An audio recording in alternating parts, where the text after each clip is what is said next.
विश्ववंदनीय विश्वशांतीदूत प्रज्ञाशील समाधीचोद्गाता महान करुणावान करुणेचा सागर तथागत सम्यक संबुद्ध तथागतांचा पावन पवित्र सधम्म त्या सधम्माचा सातत्याने प्रचार आणि प्रसार करणारा सदा पूजनीय भिक्खू संघ बुद्ध धर्म आणि संघ या महान घटनाची आम्हा सर्वांना माहिती करून देणारे आम्हा सर्वांचा आधारस्तंभ भारतीय घटनेचे शिल्पकार बोधिसत्व गुणवेतन डॉक्टर बाबासाहेब आंबेडकर यांच्या धर्मक्रांतीमध्ये शेवटच्या श्वासापर्यंत समर्पित राहतो। आज या मंगलमय दिनी वैशाख पौर्णिमेच्या निमित्ताने तथागतांच्या 2567व्या जयंतीच्या निमित्ताने उपस्थित पूजनीय भिक्खू संघामध्ये ज्यांनी अत्यंत सुंदर आणि मार्मिक अशी प्रारंभिक धर्मदेशना दिली असे पूजनीय भिक्खू बोधीबाबाजी महास्तवी कोषाध्यक्ष महाराष्ट्र भिक्खू संघ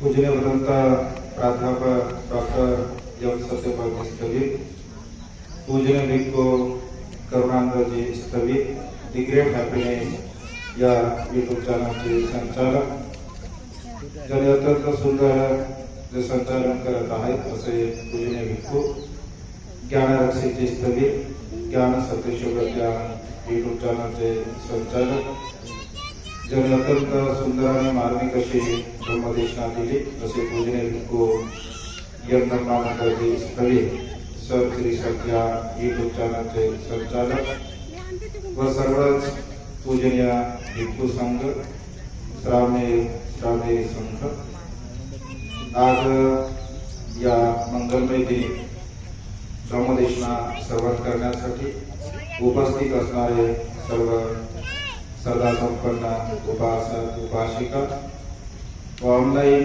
स्पिरिट ऑफ माइंड या चॅनलच्या द्वारा देशना श्रवण करणारे सर्वच सदासंपन्न उपासक उपासिका आपणा सर्वांच्या प्रती अनंत अनंत मंगलकामना मंगलमय भावना या ठिकाणी व्यक्त करून माझ्या धर्मदेशनेला प्रारंभ करतो।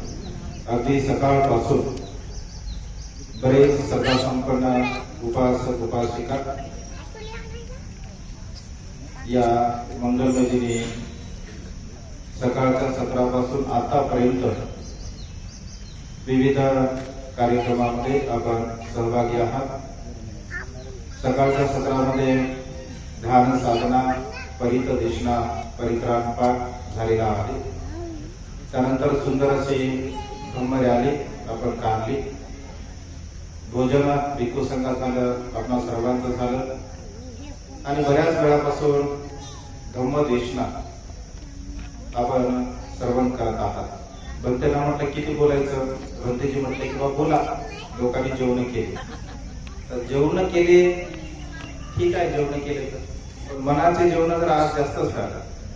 शरीराचं भोजन तर आपण करतो पण आज असं होऊ नये की बुद्ध पौर्णिमेचा तुमच्यावरती म्हणजे फारच धम्मदेशनेचा मारा व्हावा आणि ते सर्व काही आपल्या डोक्यावरून जावं। कारण बऱ्याच लोकांना इथे बसलेले बरेच उपासक उपासिका तसं धम्मदेशना आपण नेहमी श्रवण करतात, आपण श्रद्धावान आहात आणि त्यामुळे धम्मदेशना श्रवण करणे खरं तर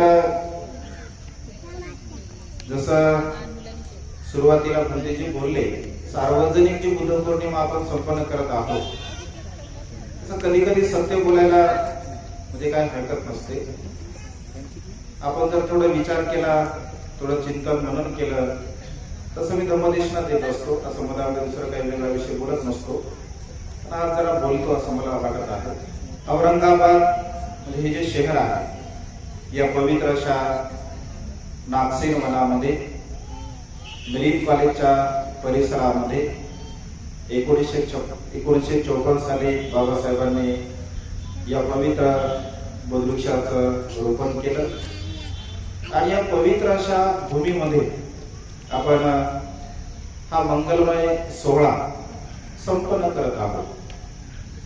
थोडा आपण चिंतन मनन जर केलं तर हा कार्यक्रम भिक्खू संघाच्या वतीने औरंगाबाद शहरामध्ये गेल्या अनेक वर्षापासून संपन्न होता.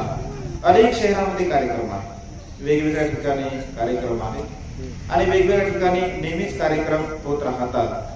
परंतु सांघिक रूपाने कार्यक्रम ठेवण्यामागचा जो उद्देश आहे तो उद्देश शहरामध्ये खूप मोठ्या प्रमाणामध्ये बुद्ध जयंती संपन्न व्हावी. बाबासाहेब स्वतः असं म्हणतात की माझा जन्मदिवस जे संपन्न करण्यापेक्षा, माझी जयंती संपन्न करण्यापेक्षा या जगामध्ये जर जयंती कुणाची संपन्न व्हावी तर ते केवळ सम्यक संबुद्धांची जयंती संपन्न व्हावी, असं बाबासाहेबांचं स्टेटमेंट आहे. म्हणजे या जगामध्ये जयंती जर कोणाची तुम्हाला संपन्न करायची असेल तर ती केवळ भगवान बुद्धांची जयंती संपन्न व्हावी, अन्य कोणाचीही जयंती संपन्न केल्या जाऊ नये किंवा करण्यासारखी गरज नाही आहे, असं बाबासाहेबांचं स्टेटमेंट आहे. बुद्धांची जयंती संपन्न करत असताना, बुद्ध उत्सव संपन्न करत असताना आपण जर आता म्हणजे इंटरनेटवरती आपण बघतोय, ऑनलाईन बघतोय, अनेक देशाच्या जर जयंतीचं स्वरूप जर आपण बघितलं असेल तर त्या जयंतीचं स्वरूप बघत असताना अगदी आपण अवाक होऊन जातो. एवढे सुंदर सुंदर दृश्य जयंतीचे आपल्याला बघायला मिळतात. आता नेटवरती बघा, वेगवेगळ्या प्रकारच्या व्हॉट्सअपला असेल, फेसबुकला असेल, आपल्याला ते पाहायला मिळेल. आणि आपण जर विचार केला, चिंतन मनन केलं तर बुद्धाचा जन्म या भारतभूमीमध्ये झाला. 45 वर्षापर्यंत भगवंताने धम्माचा प्रचार आणि प्रसार केला. महापरिनिर्वाण भगवंताचं याच भूमीमध्ये झालं. एवढं सर्व काही असताना आंबेडकर प्रणित बाबासाहेबांना मानणारा जो समाज आहे, आज सकाळी बोलता बोलता एक उपासक असं म्हटले की भंतेजी म्हणे, काश्यप भंतेजी बोलले की बा गाडी थोडी मॅनेज करावी लागते, म्हणजे गाडी समोर न्यावी लागते आणि रॅलीमध्ये सहभागी व्हावं लागतं. म्हणजे त्याने स्कूटी आणली होती. तर मी असं म्हटलं भंतेना की एखाद्या मुलाला त्यानं ते विचारलं, मुलांना म्हणजे गाडी घेऊन समोर नेता येईल. तर भंतेजी बोलले की मी पूर्ण रॅलीचं म्हणजे ऑब्झर्व केला तर रॅलीमध्ये मुलंच नाही आहे, म्हणजे तरुण मुलं रॅलीमध्ये बिलकुल नाहीच आहे. हे स्वरूप का होतं किंवा असं का होतं? म्हणजे बाबासाहेबांची जयंती संपन्न होत असताना आपण बघतो एवढ्या उत्साहाने बाबासाहेब जयंती केलीच पाहिजे, करावी सुद्धा.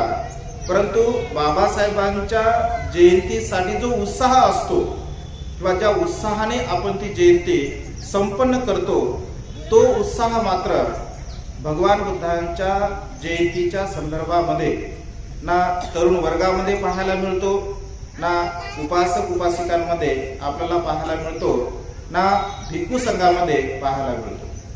कोणामध्येच पाहायला मिळत नाही. का? कारण कुठेतरी एक स्वार्थ असतो, मनामध्ये दडलेला स्वार्थ असेल म्हणा, किंवा उत्सव प्रिय समाज झालेला आहे. समाज उत्सव प्रिय झालेला असल्या कारणाने बुद्धाच्या जयंतीमध्ये काय शांततेमध्ये जावं लागतं, घोषणाबाजी करावी लागत नाही, नारे द्यावे लागत नाही, अत्यंत शांततेनं. पुन्हा भंतेजी तिथे बसल्यानंतर बोलू देत नाही, शांत राहा असं म्हणतात. लगे पुन्हा उपवासशीलाचं पालन करणाऱ्या लोकांना 12च्या आतमध्ये भोजनाला बसायला लागतं. म्हणजे दारू पिता येत नाही किंवा काही बोलता येत नाही. ऐक ना, रंगीबेरंगी आपले चित्र विचित्र ड्रेस घालता येत नाही, एक पांढरी शुभ्र ड्रेस मध्ये घालावं लागतं. एकदा म्हणजे अनेक बंधनं असल्यामुळे बुद्धांच्या जयंतीला विशेष महत्त्व तरुण वर्गामध्ये, तरुणींमध्ये किंवा उपासकांमध्ये आपल्याला पाहायला मिळत नाही. भिक्खू संघाच्या वतीने कार्यक्रम होत आहे आणि एवढेच लोक आहे गावागावांमध्ये बुद्धाला मानणारे, बाबासाहेबांना मानणारे किंवा भिक्खू संघाला मानणारे. तर याचं थोडंसं चिंतन मनन आपण केलं पाहिजे. याचं थोडं चिंतन मनन जर आपण केलं असेल तर निश्चितपणे त्याचं उत्तर आपल्याला पाहायला मिळतं. रॅलीमध्ये सुद्धा फार कमी लोक होते. खरं तर फार विशाल स्वरूपामध्ये रॅली निघायला पाहिजे. आपलं सुद्धा एक कर्तव्य आहे. आपण सुद्धा सामूहिक रूपाने जेव्हा जेव्हा उत्सव होत असतात तर सामूहिक रूपाने होणाऱ्या उत्सवाला आपण सहभागी झालं पाहिजे, आपण सहभागी राहिलं पाहिजे. कारण हे पुण्य आहे, हे कुशल कर्म आहे. बुद्ध जयंतीच्या निमित्ताने आज सकाळपासून तुम्ही देशना म्हणजे श्रवण करत आहात. सकाळपासून आपण इथे अनेक लोक म्हणजे बसलेले आहेत. खरं तर तुमचं हे महान आणि असीम असं पुण्य आहे. सुखो बुद्धानु उपादो सुखा सद्धम्म देसना असं म्हटलेलं आहे. बुद्धाचा जन्म सुखकारक आहे. या सृष्टीवरती, या भूमीवरती बुद्ध जन्मास येणे हे सुखकारक आहे असं म्हटलं आहे. बुद्धाची देशना सुद्धा सुखकारक आहे. बुद्धाचा जन्म कसा सुखकारक आहे, बुद्धाची देशना कशी सुखकारक आहे, याचं चिंतन मनन जर आपण थोडक्यामध्ये जर केलं तर आज इथे बघा तुम्ही जे काही 400-500 लोक आहात, आज धम्मदेशना तुम्ही श्रवण करत आहात. असंख्य लोक आज या क्षणी, अनेक लोक, सर्वच लोक शिलाचं पालन करणारे नाही आहेत किंवा सर्वच लोकांनी आज उपोषणशील धारण सुद्धा केलं नसेल. अनेक लोक चौर्य कर्म सुद्धा करत असतील, अनेक लोक खोटं सुद्धा बोलत असतील, अनेक लोक अकुशल कर्म सुद्धा करत असतील, अनेक लोक मद्य सेवन करून सुद्धा पडले असतील. म्हणजे अनेक लोक वेगवेगळ्या प्रकारच्या अकुशल कर्मामध्ये सुद्धा असतील. परंतु तुम्ही स्वतःला पुण्यवान समजलं पाहिजे, तुम्ही स्वतःला ज्ञानी समजलं पाहिजे, प्रज्ञावान समजलं पाहिजे. या मंगलमय प्रसंगी तुम्ही तथागतांच्या श्रेष्ठ अशा धम्मदेशनेला श्रवण करत आहात. धम्माची देशना श्रवण करणे महान आणि असीम असं पुण्यकर्म असतं, कुशल कर्म असतं. जसं मनुष्याचा जन्म प्राप्त होणे हे कुशल कर्म आहे, पुण्यकर्म आहे. अनंत अनंत पुण्यकर्माच्या बलाने मनुष्याचा जन्म आपल्याला प्राप्त होत असतो. केवळ मनुष्याचा जन्म प्राप्त होऊनच उपयोग नाही आहे. अनेक लोक मनुष्य असून सुद्धा मनुष्यासारखं जीवन जगत नाही, मनुष्यासारखं वागत नाहीत, मनुष्यासारखं बोलत नाहीत, मनुष्यासारखा त्यांचा व्यवहार नसतो. परंतु ज्यांची प्रज्ञा जागरूक असते, ज्यांची स्मृती जागरूक असते, ज्यांच्याकडे सम्यक दृष्टी असते, तर तो मनुष्य खऱ्या अर्थाने सत्य आणि असत्याला जाणतो, योग्य आणि अयोग्य या गोष्टीला जाणतो, समजून घेतो आणि आपल्या जीवनामध्ये सदा सर्वकाळ कुशल कर्म, पुण्य कर्म करत असतो. आज या मंगलमय दिनी सिद्धार्थ गौतमाचा जन्म झाला आहे. आज याच मंगलमय दिनी तथागतांना जे सम्यक संबोधीचा लाभ झाला, याच दिनी तथागतांचं महापरिनिर्वाण सुद्धा झालेलं आहे. म्हणजे या विशेष दिनाचं औचित्य साधून आपण जी देशना श्रवण करत असतो किंवा जे आपण कुशल कर्म करत असतो, अनेक लोकांनी आज उपोषणशील सुद्धा म्हणजे धारण केलेलं आहे. दिवसभर आज आपण या ठिकाणी उपोषणशीलाचं पालन सुद्धा तुम्ही करत असता.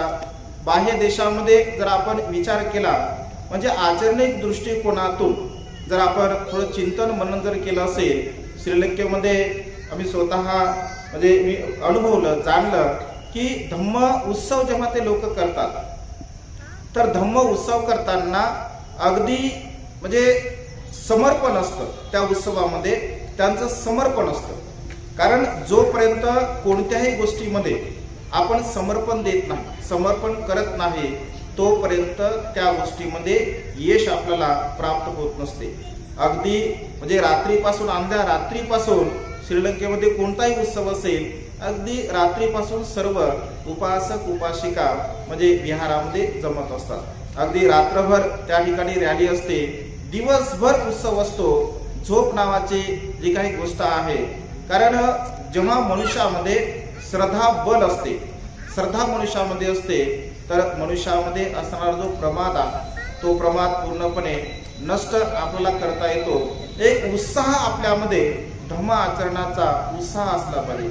उठानवतो सतीमतो सुची कम्मस्स सद्धम्मकारिणो असं भगवंतांनी म्हटलं आहे.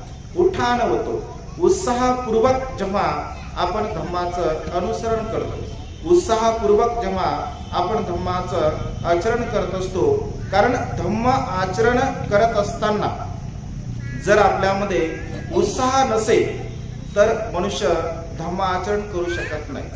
धम्म आचरण करण्यासाठी एक प्रकारचा पराक्रम करावा लागतो. ज्याप्रमाणे युद्ध करण्यासाठी मनुष्याला सर्वस्व आपलं झोकून द्यावं लागतं, अगदी तशाच प्रकारे धम्म आचरण करण्यासाठी एक प्रकारे मनुष्याला पराक्रम करावा लागतो, युद्ध करावं लागतं.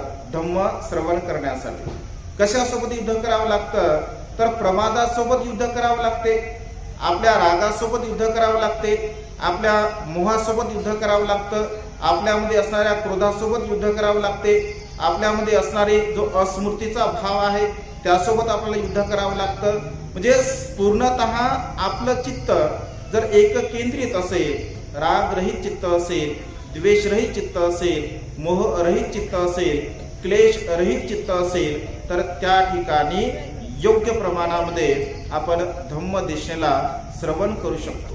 कारण धम्मदेशना श्रवण करणे हे महत् कठीण असं काम आहे.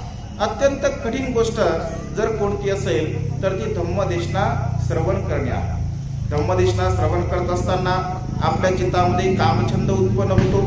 धम्मदेशना श्रवण करत असताना आपल्या चित्तामध्ये व्यापाद उत्पन्न होतो.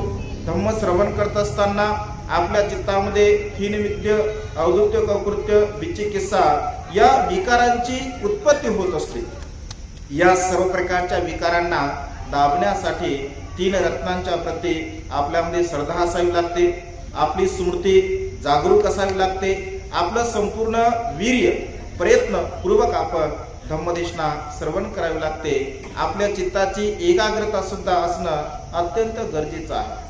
जोपर्यंत आपल्या चित्ताची एकाग्रता आपण साधू शकत नाही तोपर्यंत खऱ्या अर्थाने धम्मदेशनेला आपण श्रवण करत नाही. अनेक लोक जरी धम्मदेशना श्रवण करत असतील तरी सर्वांचं चित्त समान स्वरूपामध्ये देशनेला श्रवण करत असेल असं आपण सांगू शकत नाही. कारण मनुष्याचं चित्त हे अत्यंत चंचल आहे. फदलं चपलं चित्तं दुरख दुर्निवारयं उजुम करोती मेधावी उसुकार व तेजनं असं भगवंतांनी म्हटलं आहे. चित्त हे अत्यंत चंचल आहे, अत्यंत दुर्दम्य आहे, अत्यंत कठीण आहे. या कठीण मनाला, या कठीण चित्ताला आपल्याला सरळ करावं लागतं. ज्याप्रमाणे एखादा सुतार त्याच्याकडे दिलेल्या ओबड-धोबड लाकडाला अगदी सरळ करतो, व्यवस्थित करत असतो, अगदी प्रज्ञावान मनुष्य आपल्या चित्ताला तसंच सरळ करत असतो. ज्याप्रमाणे सोनाराकडे दिलेलं सोनं हे कोणत्याही प्रकारचं असेल, त्या सोन्यामधून सर्व प्रकारचं कीट घाण तो बाजूला काढून स्वच्छ स्वरूपामध्ये सोनं तो तयार करत असतो, दागिना तो तयार करत असतो.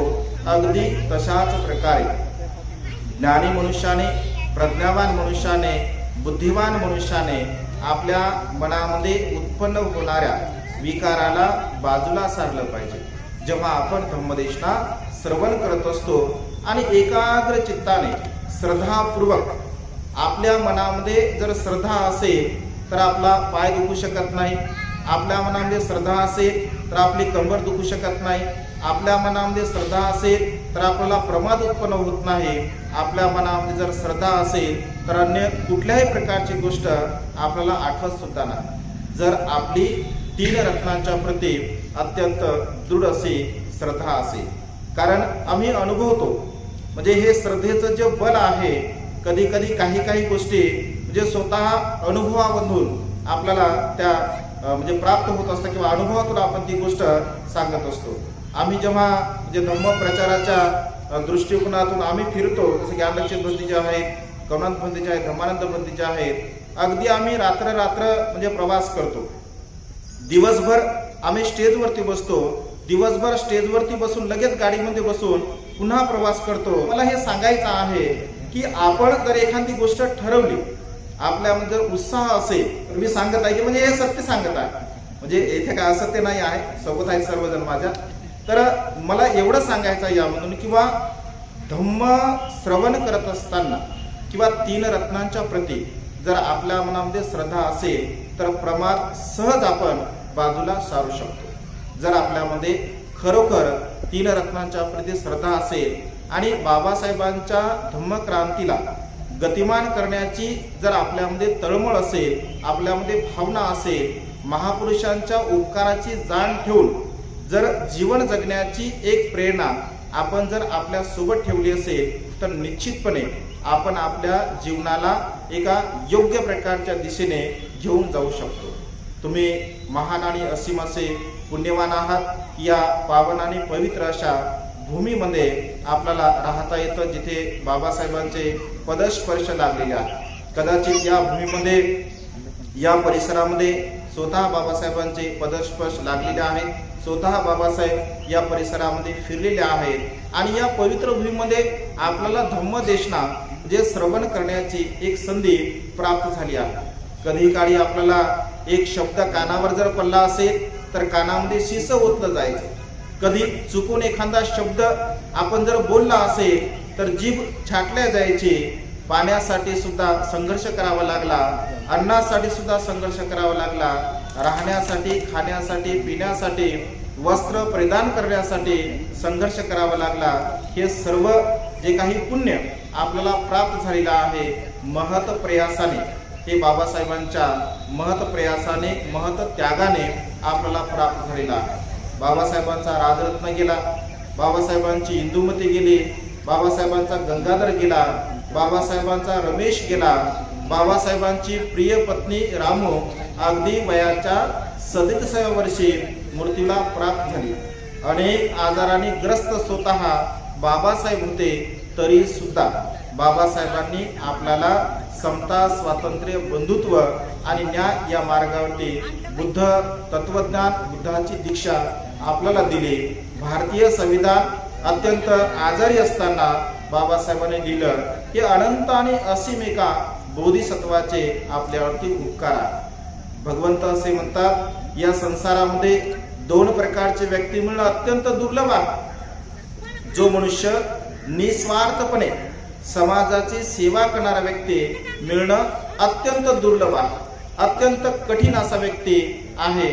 फार क्वचित लोक असे असतात की जे निस्वार्थपणे समाजाची सेवा करतात आणि आपल्यावरती केलेल्या उपकाराची जाण ठेवणारे लोक फार कमी आहेत.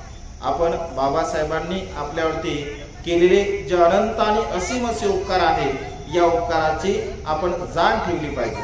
माझं स्वतःचं वैयक्तिक असं मत आहे, बाबासाहेबांच्या धम्मक्रांतीसाठी आपण आपलं स्वतःचं संपूर्ण आयुष्य जरी समर्पित केलं असेल तरी सुद्धा एक 3 मात्र अंश सुद्धा बाबासाहेबांच्या उपकाराची आपण परतफेड करू शकत नाही. एवढे महान आणि असीम उपकार त्या बोधिसत्वांचे आपल्यावरती आहे आणि म्हणून आपण सुज्ञ उपासक उपासिका या नात्याने बाबासाहेबांच्या धम्मक्रांतीला कशा प्रकारे आपण गतिमान करू, बुद्ध धम्म संघाचा प्रचार आणि प्रसार कशा प्रकारे आपण करू शकतो, स्वतः आचरण दृष्टिकोनातून आपण कशा प्रकारे धम्माचं आचरण करून ही धम्म चळवळ कशा प्रकारे आपण गतिमान करूया, या सर्व प्रकारच्या संदर्भामध्ये आपण चिंतन मनन केलं पाहिजे आणि चिंतन मनन करून सदा सर्व काळ आपण धम्माचं अनुसरण केलं पाहिजे, धम्म आचरण केलं पाहिजे, शीलाचं पालन केलं पाहिजे, प्रज्ञेचा अभ्यास केला पाहिजे. सदा सर्व काळ दान पुण्य कर्म करून मानवी जीवनाला मनुष्यत्वाकडे, निर्वाणगामी अवस्थेकडे घेऊन जाण्याचा आपण प्रयत्न केला पाहिजे. आजच्या या मंगलमय प्रसंगी अत्यंत श्रद्धाभावनेने आपण भिक्खू संघाच्या धम्मदेशना श्रवणकर्ता निश्चितपणे आपलं अनंत आणि महान असं कुशल कर्म आहे, पुण्यकर्म आहे. या कुशल कर्माच्या बलाने आज दिवसभर आपण जे जे कुशल कर्म केलं, पुण्यकर्म केलं, या संपूर्ण कुशल कर्माच्या बलाने, बुद्ध धर्म आणि संघ या तीन रत्नाच्या बलाने तुम्हा सर्वांना तुमच्या जीवनामध्ये आयुष्यवर्ण सुख आणि बल प्राप्त हो. तुम्हा सर्वांच्या इच्छित आणि पार्चित मनोकामना ढगातून मुक्त झालेल्या शीतल चंद्रमाप्रमाणे पूर्णत्वात जाऊ, अशा प्रकारची मंगलमय आणि उदात्त कामना वेळेच्या अभावी या ठिकाणी व्यक्त करून ही छोटीशी धम्मदेशना संपन्न करतो. सर्वांचं मंगल हो, सर्वांचं कल्याण हो, सर्वांना दीर्घायुष्य लाभो.